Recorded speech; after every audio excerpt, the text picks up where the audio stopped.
मैं इंदु महाजन Punjab Kesari GK 2 branch से अपने विचार व्यक्त करना चाहती हूँ। जो आजकल की परिस्थिति आ रही हैं, नवविवाहित जोड़ों में हत्या या फिर आत्महत्या करने की स्थिति को बयान करना चाह रही हूँ। हाल के वर्षों में नवविवाहित जोड़ों द्वारा आत्महत्या करने की घटनाओं का मुख्य कारण पारिवारिक तनाव, आपसी तालमेल की कमी और दहेज प्रताड़ना और आर्थिक तंगी है। इसके पीछे सामाजिक और मनोवैज्ञानिक दोनों ही दबाव हैं। मेरे विचार में सबसे पहले तो विचारों में मतभेद हो सकता है, क्योंकि शादी के बाद दो परिवारों से अलग अलग परवरिश वाले लोग एक साथ आते हैं। नई जिम्मेवारियां, बदलती जीवन शैली और सास ससुर का पुरानी परंपराओं को थोपना, नवविवाहितों को एडजस्ट करना उनके स्वास्थ्य पे असर पड़ सकता है।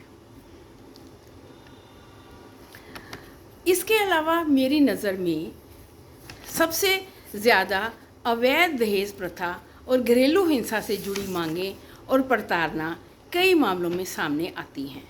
युवावस्था में विवाह के बाद घर चलाने और कर्ज के कारण भी आर्थिक कारण हो सकते हैं। कई मामलों में तो पहले से ही डिप्रेशन का शिकार होते हैं।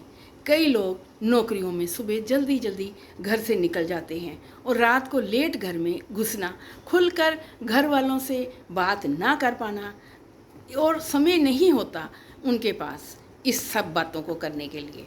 मेरी नज़र में ये सब समस्या भी कोई इतनी बड़ी नहीं है। हर समस्या का हल तो होता ही है, तो हम उसका हल निकाल सकते हैं।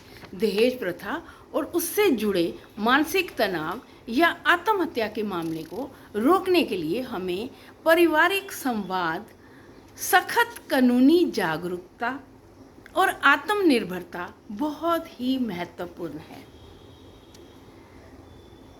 नवविवाहित पति पत्नी दोनों परिवारों के बीच खुलकर बातें करें।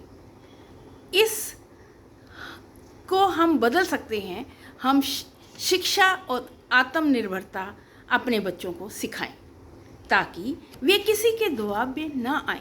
अपने बच्चों को और खुद को ये संकल्प लें कि दहेज ना हम लेंगे और ना ही परिवार में किसी को लेने देंगे। ऐसी भावना बच्चों में भी होनी चाहिए।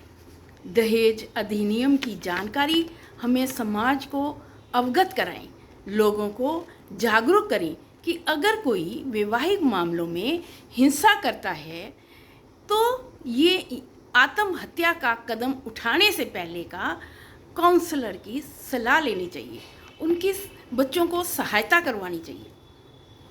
अगर हमारी बेटी किसी गंभीर मानसिक प्रताड़ना से गुजर रही है तो माता पिता को चुपचाप सहन करने के बजाय कानूनी और सामाजिक मदद दिलानी चाहिए। साथ ही लड़के को भी समझाएं कि शादी का मतलब लेन देन नहीं है बेटा, जीवन साथी के साथ मिलकर आगे बढ़ना है। और जो दहेज मांगते हैं समाज को उनका बहिष्कार करना चाहिए।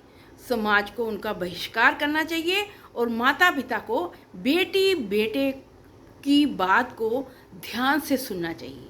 अगर वो कुछ अपने माता पिता से हेल्प चाहते हैं, चाहे बेटा हो या बेटी, तो उनकी माता पिता को ध्यान से उनकी बात को सुनना चाहिए और उनको सुझाव देना चाहिए जो भी अच्छा हो।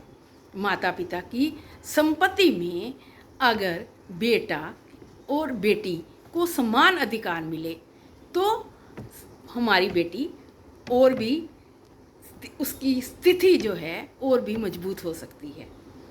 और अधिकारों को तो हमेशा ही ये नियम कानून भी है कि बेटे और बेटी को एक समान ही अधिकार देना चाहिए, तो फिर उसमें क्या डरने की बात है। अंत में मैं ये भी कहना चाहती हूँ कि अगर आपकी बेटी बहुत ही गंभीर मामला हो गया है उसके साथ, या फिर बेटी को कुछ ससुराल वाले तंग कर रहे हैं या बेटे को ससुराल वाले तंग कर रहे हैं या उनकी आपस में नहीं बन रही, तो हमें बेटी को कभी भी पराया ना समझे, उसको अपने घर में ले आएं और उसको डाइवोर्स करवा देना। मरने से तो, आत्महत्या से तो डाइवोर्स कहीं हद तक अच्छा है। अगर हमारा बच्चा जागरूक है, बुद्धिमान है और आगे बढ़ने को अग्रसर है तो वो बहुत आगे जाएगा, चाहे हमारी बेटी है या हमारा बेटा। इसलिए हमें ये नियम, माता पिता का उसमें बहुत ज़्यादा रोल है। माता पिता को पूरी हेल्प करनी चाहिए बच्चे की और उसको पराया ना समझे। मेरे ख्याल से यही एक मेरी कामना है और आप सबसे प्रार्थना है कि आप भी ऐसा ही विचार लाएं समाज में और बच्चों को बचाएं। Thank you very much. नमस्ते।